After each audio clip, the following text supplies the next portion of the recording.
Alrighty, so today I'm going to do something a little bit different. In fact, this is the first time I did this, and that is I'm going to do the review and news of the week at the same time. I originally was thinking about doing the review of the remaining Wednesday game because despite the fact that, the highlights of yesterday action was the US Open Cup and also the Campeones Cup, there was also MLS game that was happening yesterday, two of them to be exact, but I thought, you know what, why not kind of combine both of them since I'm going to do a news of the week episode either way the very next day. So here we are. We're going to do both at the same time, and we're going to start by looking at the two games that happened yesterday. And because there's only two games to look at, I'm not going to have timestamp in terms to talk about this game. And we start off with the first one, which is the Philadelphia Union versus FC Dallas. Now, keep in mind, I did try my best in terms of keeping track of these games because my sole focus was on the U.S. Open Cup final and the Campeones Cup, which is why some of the notes I put weren't really that detailed because I might have missed some important thing that has happened since I was really kind of focused on those two games that I've mentioned. But in this one between the Union and Dallas, it was a 1-1 draw. So first of all, in the first half, 1 minute in, Bedoya would puts it high from close range as I thought Dallas had most of the possession, and that was kind of surprising because I thought the Union were going to dominate the possession. I thought Dallas was going to sit back a little bit. Though Sullivan did blast it high from long range before Bedoya hits one right to pass. And early on, it looks like it was going according to script. I mean, coming into this game, the Union was definitely the favorites, considered Dallas hasn't been very good on the road. And that early on, it kind of followed that script with them leading the shots 4-0 early on, and in the 25th minute, they got their deserved lead. It's Quinn Sullivan scoring from Kai Wagner to tie the game up at one apiece, or actually not tie the game, but take a 1-0 lead. That's just a little foreshadow of what we'll see here. But yeah, that was just a great counter attack there from the Union, but just a sublime ball from Wagner. The fact that he was able to play that long ball and split two defenders like that is just world class from Kai Wagner there. Though Velasco did look to respond, but he hits it right to Blake. But he did respond in the 36th minute as he scored another goal also here to tie the game up at one apiece. So there were some good goals that were scored this week. But yeah, that ties the game up at one apiece as we head to halftime. In the second half, Jimenez would blast it high from long range. I thought Dallas once again on the front foot. They looked like they had the momentum carrying to what they had in the first half. Though the Union almost took the lead back if it wasn't for Martin Paz making a huge save, robbing Bedoya from a point blank header. Velasco then hits one onto the roof of the net before Paz denied Uru from close range. Then on the other end, Blake would deny Fiera from close range, and you kind of had a sense that this game was up for grabs. I mean, both of these teams were looking for that 3 points, but especially for Dallas too, in terms of helping their cases of making the playoffs. And it looked like they did get it in the 82nd minute when Ariola puts it into the back of the net. Problem was, he basically handled the ball as he put it into the back of the net. So, yeah, they go to VAR to check to see if that's the case. It is. The goal was disallowed for handball, and in the end, Dallas had to settle for a point in this one. It's a 1-1 draw this one, although, albeit, it's a good point for Dallas. I mean, going to Philadelphia, playing against the Union at Subaru Park, it is not very often teams are able to get points. In fact, I think if Dallas would have won this one, I think they would have been only the or I think they're like the first team to be able to beat the Union because I don't think the Union has been beaten at home this season. I might be wrong though, but it is a very rare occurrence you see the Union lose at home in these last couple of years. But the shots in this one, 19 shots for the 7 that Dallas had. Both teams had 4 shots on goal, 4 shots off target for the 8 that the Union had, 7 shots that was blocked for the 2 that Dallas had, and possession wise, 56% possession compared to the 44% possession that the Union has. Now for Dallas, it's kind of interesting when you look at the last couple of games leading up to the playoff race. They have some relatively easy game and some very big games too. I think the next game they play against Houston, that could be an opportunity to get points. Consider Houston, they're probably still a little bit over the moon for that U.S. Open Cup win, and maybe will suffer a bit of a hangover from that U.S. Open Cup final win. Though that being said, that is a game on the road, and we know this season going on the road to play against Houston has been really difficult for the road team. But then I think they still have Colorado left, and again, Colorado seems like they are Santa Claus this season, giving up points left and right, and then of course they got two crucial game against the Quakes and the Galaxy, and those two games could really decide the fate if the Dallas is going to make it to the playoffs. So yeah, it's a very interesting stretch for Dallas, but at least when you look at where they are and that in terms of their chances of making the playoffs, I said before that there's a chance that they could miss out, and they still could. I mean, goal scoring is still an issue for this team, but in terms of teams that they're going to be facing, I mean, they got a relatively easy stretch and a stretch where they do play against teams that if they want to make it to the playoffs, they got to earn it by beating those teams that they're going to face that are going to be competing for those last couple of spots in the playoffs in the Western Conference.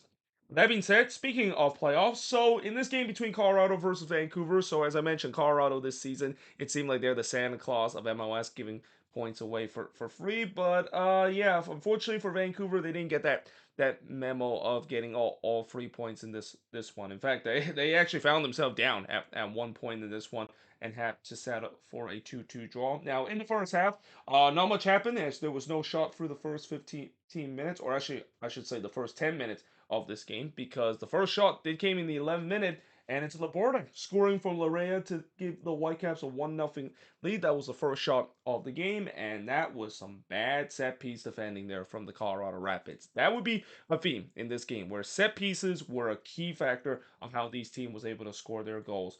Illich then denied White from point blank before Bombito with the Rapids' first opportunity, but he missed high from close range. The Rapids have started to get more possession. They were trying to start to take the game while Vancouver was going with their usual sit back and counter as they usually do on the road.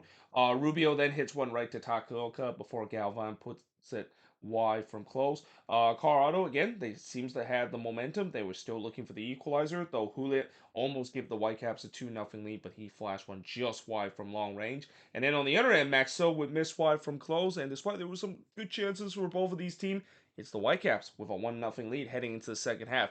That lead quickly disappeared in the second half because in the 47th minute, Rubio would score from Calvin Harris to tie the game up at one apiece. Then Diaz would miss wide from close range before Takaoka would deny Diaz, as momentum was all with Colorado right now. Like they were pressing to try to get the lead. Takaoka would then deny Bombito from close range, but then in the 66th minute, they do get the lead. It's Cole Bassett scoring from Roland to give the Rapids a 2-1 lead. It came from the bread and butter for the Colorado Rapids, known as set pieces. And again, I told you, set piece would be a key thing in this one. Seems like both teams were having problems dealing with. And also for Cole Bassett, this is the third straight games that he has scored. I've said this yesterday in my moving forward series talk about the Colorado Rapids. It seems like Cole Bassett has started to find his goal scoring form, and that's definitely good news for the Colorado Rapids in the future, as he could be a key asset in the attack in the future. Though that being said, that lead unfortunately didn't last long, as in the 72nd minute, and kind of against the run of play, Brian White would score from Ryan Gold, because, again, that's been a combination we've seen a lot doing this long road trip that they have. And also, again, apparently no one can, and apparently people keep forgetting, and teams just simply they forget that you got to make sure you stay tight to Brian White, because if you don't stay tight toward him, Ryan Gold is going to put up a good ball into the box, and he's going to head it in all the time. So yeah, the Rapids obviously didn't get that memo. The game was tied up at two apiece. Diaz did look to respond, trying to give the lead to the Rapids, but he hits it right to Takaoka before Takaoka did deny Diaz from close range. Luis Diaz was very active in this game. Very unfortunate to not score a goal in this game, though. Illich then denied Veselinovic from close, and in the end, it ends in a 2-2 draw on this one.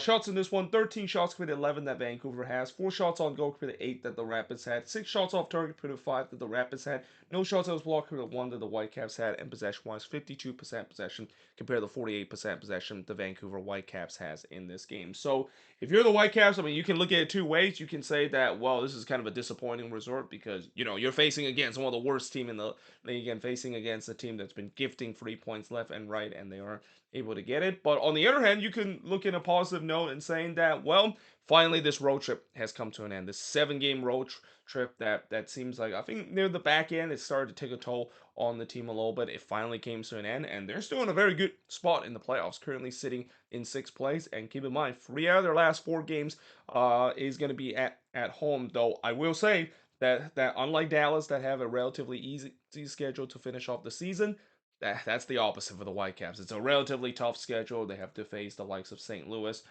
Seattle, as the remaining part of the schedule. I think their next game is against DC, which I think that will probably be the easiest game that they'll face because on decision day, whereas Dallas is going to be facing against the Galaxy, um, Vancouver is going to be playing against LAFC. Now, that is, of course, at home, which again, it could be good news because Vancouver seems to have LAFC number when they're playing at home, but still, it's not a very easy matchup heading into decision day. And that, again, as much as I think this road trip has been a success for the Whitecaps, able to go through this brutal road stretch still above the red line, they still have a really tough schedule to remain. And this is just the battle is gonna continue, and it will be interesting to see whether Vanni Sartini will continue his magic. I mean, he's shown that he has continued the magic of this Whitecaps team somehow staying above the red line when everybody seems like they rolled them off heading into that 7 game road trip. But hey, they're in a good spot now. They're gonna have to continue to keep it up so they can stay above the red line by facing again some of the best team in the Western Conference. That being said, now let's take a look at the news of the week because again, this is the first time I'm actually combining both news of the week and review at the same time. Now, there's some interesting news that has happened this week, but the biggest news that, of course, happened this week is the Seattle Sounders have officially rebranded, and of course, I will show you guys the new logo that they rebranded. And of course, this has been coming. They've announced this last year that to celebrate their 50th anniversary, they are going to rebrand and put up a new logo. And the new logo they have is basically this. And honestly, originally when I first look at it, I didn't really like it because I thought it was just a little bit too simple. But the more I look at it, I actually don't think that's bad. In fact, I think this is a good replacement to the current one. It feels like it's kind of like a modern look compared to the old logo that they had. I like the fact that they did keep the Space Needle. I mean, I think coming into this rebrand, there's the talk of, well, are they going to keep the iconic Space Needle logo in their new rebrand, or are they gonna go even do a little retro kind of aspect where they're gonna bring back the Orca logo? And by the way, I should wear the Seattle Sounders as the thing on this review because the old one that they had back when they were not in MLS but still in USL championship, or as it was called, I think it's the A League that is. They still have that Orca logo that they had back in the 80s and 70s. So yeah, I think there was a sense that that was going to bring back, and they did also implement that. I mean, they did implement that part of that when they do bring out their new jerseys for next season. They're going to be putting that as an imprint on the bottom left part of the jersey, and it's good to see that of course has happened because I think besides that logo, the Orca announcement of it being back in part of the jersey for next season, that is a big news because I always love the Orca logo for the Seattle Sounders. And again, looking at the new one, I think it's one of the more well done rebrand that we've seen. I mean, again, when you look at some of the recent rebrand, it has been very bad, but this one is actually really good. And I also like to say that the fact that unlike the other rebrand where they kind of go a little bit overcomplicated and started putting some words where you don't really need to do so. Here they kept it simple. They mentioned the year that they were founded in 1974, and again, most importantly, the fact that they did kept the Space Needle logo. I think that was also so important. I think it's just as important as the Orca logo because the Sounders, if there's two things you can associate with the team in terms of logo, it's got to be that Orca logo that they had before, and then of course the iconic Space Needle logo that they had from the previous one. So yeah, again, I think the Seattle Sounders they've probably done the best in terms of a rebrand I've seen in the last couple of teams. Now they've also announced that they are set to build their new training facility in Long Acres, and they're also possibly building the new stadium in the same facility in Renton. Now, obviously, no, I know the Sounders wants to have their own soccer specific stadium, and ideally, it would be great for them to have their own soccer specific stadium because I've talked about how it's kind of not ideal for MLS team to still play in NFL stadium. But I think between them and Atlanta United, I am actually okay with them sharing their stadium with an NFL stadium because Mercedes-Benz Stadium, one of the best stadium in MLS, just kind of a super stadium to sense. And then of course Lumen Field, obviously it definitely is a great stadium, even though it's like 20 years old. It definitely bring in the noise that you see that really makes a great home field advantage for the Seattle Sounders. But with them potentially building a soccer specific stadium, it would be a good thing. But just the location that they decided to build in, I mean, I don't think it's a great location. I mean, I have been to Seattle a couple of times, and I actually know where exactly Renton it is. It's like in a suburb just east of SeaTac, and that, yeah. I mean, it's that the public transportation there is not very good whatsoever. So for them to build that new stadium there, I mean, again, and I think them staying at Lumen Field is perfectly fine, and especially with the way that there's so many entertainment things to do at that stadium, and I really think that stadium is placed at one of the best place that you could have an MLS or even an NFL stadium to be. I don't think they're gonna think about building a new stadium, and I think the fans would even agree to this. I think Sounders fans would not be happy the fact that they decided to build a new stadium kind of in the suburbs where public transportation is not really being considered. Now, moving on, FC Cincinnati, they have signed Lucho Acosta to a long-term contract extension. I just realized I spelled Lucho Acosta name wrong there. Got the O here. But yeah, they signed Lucho Acosta to a long-term contract extension, which just kind of tells you that, yeah, Lucho Acosta is gonna be a legend for FC Cincinnati. I mean, he is a guy that he's not only has shown the ability to be one of the best number 10 in the league, but he's even better than when he was with DC United. Remember when Lucho Acosta uh, was was last into the scenes with DC United and the Lucharu kind of connection? Well, he's really now taken it to the next level with FC Cincinnati, and really well deserved to have a long contract extension and continue to be a keystone piece for this FC Cincinnati team. And then the New York Red Bulls have also signed a contract extension to Andres Reyes. And again, Andres Reyes, I think he is definitely one of the more underrated center back, and that we knew he had some good quality. I mean, it was unfortunate that he's kind of battled through injuries the last couple of years, but credit to him. Despite that, it hasn't really slowed down his growth whatsoever. He's definitely going to consider as a player that is one that could be one of the best center back in the league, and a guy that maybe could be sell off for a big amount of money in the future. Speaking of center back, or at least a defender that is, RSL have signed Justin Glad to a new contract extension, and I just have a sense that Justin Glad is gonna follow the Nick Raimondo route. He or actually not just the Nick Raimondo route, but the Kyle Beckerman route, where he is gonna be a club legend for this team. I know there's been talks that he could potentially be moving on to Europe, but I think knowing that he's been with the club for so long now, like he's been with the club ever since he was part of their academy. He is gonna be right up there along with Kyle Beckerman as the longest serving RSL player, and a guy that could potentially reach the mark down the line as the most appearance by an MLS player of all time, with the way that he's already racked up a lot of appearances now with RSL, and I think that he's also pretty close in terms of really getting into the top five player appearance for RSL in their club history. Now, St. Louis have announced that they are looking to bid for an NWSL team. Now, this of course makes sense because the St. Louis City ownership group is led by an all-female ownership group, which is the first of the kind in MLS, and it only makes sense that same ownership group is definitely looking to get an NWSL team. And in fact, I'm kind of surprised that wasn't going to come part of the package when they were expanded into MLS. But that being said, I do think that St. Louis eventually is going to get an NWSL team. I mean, with the growth that St. Louis has had, especially in their season, and that they pretty much have every single game being sold out no matter what, and really shows you why St. Louis is considered to be the soccer capital of the U.S. Even though, again, that term is very loosely interpreted, and that Portland and Kansas City fans would or Sporting KC fans would disagree in terms of that. But the bottom line is the history of soccer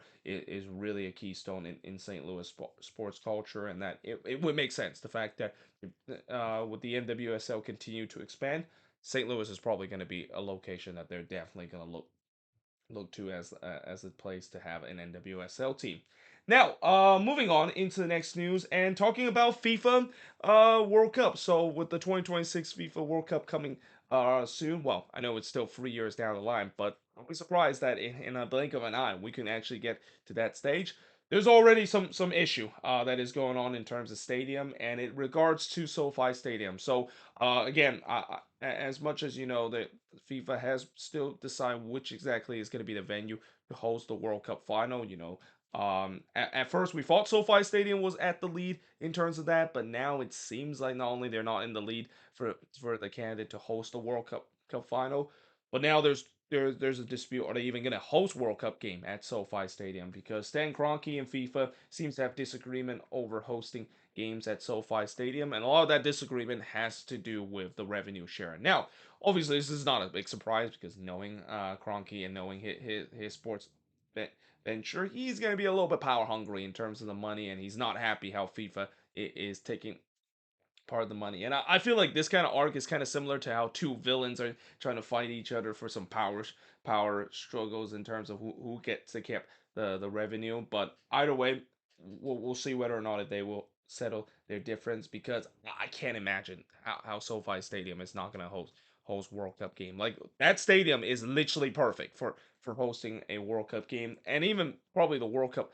final too. I mean, it's literally a super stadium. It's probably, you could argue, the best stadium in the country right now, with the amount that they splash toward that stadium. And I mean, it's also kind of known as the most expensive stadium of all time, being $5 billion and so forth. So yeah, I would find it hard to believe if SoFi Stadium is not going to host World Cup game, and I will especially hard to believe that if they do decided to host World Cup game in LA, which there's no way that FIFA is not going to host World Cup game in LA, and in the second biggest market in the country.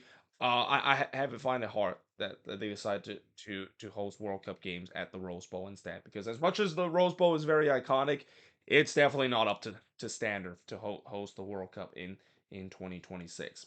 Now, John Fisher last week says that the 8-year-old PayPal Park is already outdated, and he kind of retracted by saying that, well, I didn't really quite mean by that, but at the same time, I think there should be some renovation that is being made. Now, obviously, John Fisher is definitely considered to be one of the most hated owner in MLS, and as a Quakes fan, I definitely can agree with that. A lot of Quakes fans demand him to sell the team, and that the reason why I think John Fisher hasn't really got a lot of heat is that he doesn't really make a lot of public appearance. He doesn't really stand out so much as we see with what Stan Kroenke and the Kroenke family does. But that being said, there's a reason why a lot of Quakes fan hated him, and that this is kind of the latest episode of being that. Now, I will say this, when you look at PayPal Park, I've always said before that, well, PayPal Park, it was great that the Quakes finally got their soccer specific stadium.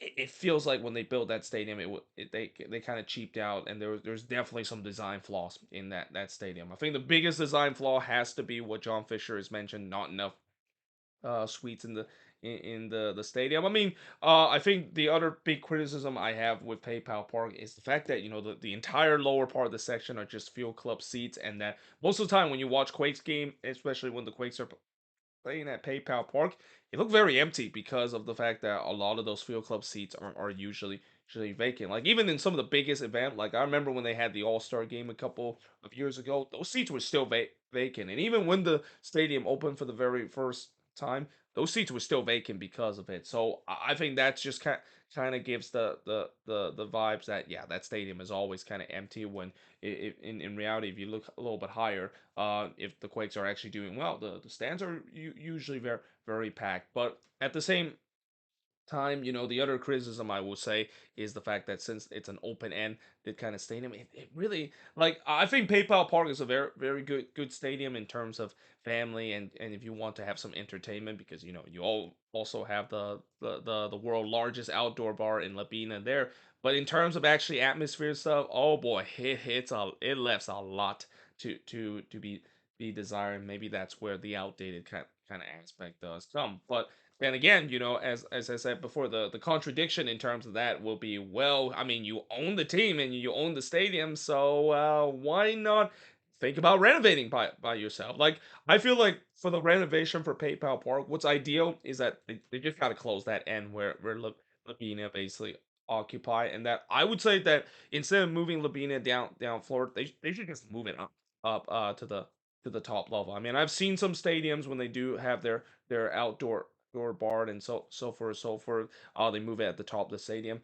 That's what Labina need to do when they do decided to renovate the place. And when you look at the stadium itself, there is a foundation for them to basically expand it. Like that grass beam that is behind Labine. Now that I know a lot of people not might not know, but I know it because I've been to that stadium hundreds of time. I always see that is kind of the foundation for them to eventually do close that end and then basically close all ends so that they can keep the noise in. And I feel like they eventually gonna have to do it because, again, if you want to have a stadium that is up to standards, which still think PayPal Park is definitely one of the better stadium, though again with recent stadium it's kind of now sitting near the mid tier rank. If you want to keep it updated, then just renovate the place. Don't just say that, well, it's outdated. And I also heard that there's some people saying that the Quakes could be threatened to move to Las Vegas. That is not going to happen. That I would be shocked if that is going to happen. The league is not going to think about, as much as I know there's been a lot of dispute about and a lot of concern about the Vegas expansion. The league is not going to move the Quakes to Las Vegas. That's just, it's not going to be something similar to what we see with the Oakland situation with the so far. So yeah, as much as that's kind of been a notion, I think the Quakes are going to stay in San Jose, and also there's no way MLS is going to let the sixth biggest market in the country to have without an MLS team. And the only way I can see the Quakes potentially moving on to Vegas is that they're probably going to add an expansion team in the Bay Area. Most likely, this is where the Oakland Roots come into play, where they look like they could be set up to be an MLS team in case if the Quakes does decide to leave. Now, moving on into the last news of this week, there's reports suggesting that the 2026 World Cup schedule is set to release at the end of the year. Again, this has been a report that's been saying many times that they are going to release at the end of the year, and it'll be also be interesting to see when they do release the schedule where exactly the World Cup final is going to be at. Again, going back to what I said about the Kroenke situation at SoFi Stadium, it seems like more and more likely that it's not going to be happening at SoFi Stadium, and now it seems like it's now down to either going to be hosting in MetLife Stadium or even hosting in Jerry World at AT&T Stadium down in Dallas. I think Dallas is probably the favorites right now because when you look at both of those stadiums, it's pretty clear that Jerry World definitely has the upper hand in terms of the infrastructure and the suites compared to MetLife Stadium down in New York. But there you have it. That is pretty much it. Looking at the news and also the two games that happened yesterday. As always, let me know in the comments below what do you think of these two games and also the news that has happened in this past week. And if there's any news I didn't mention here on the board, let me know in the comments below as always. But yeah, hope you guys enjoyed this video. If you do, make sure you guys do like, smash the subscribe button, and yeah, I of course will see you guys next time.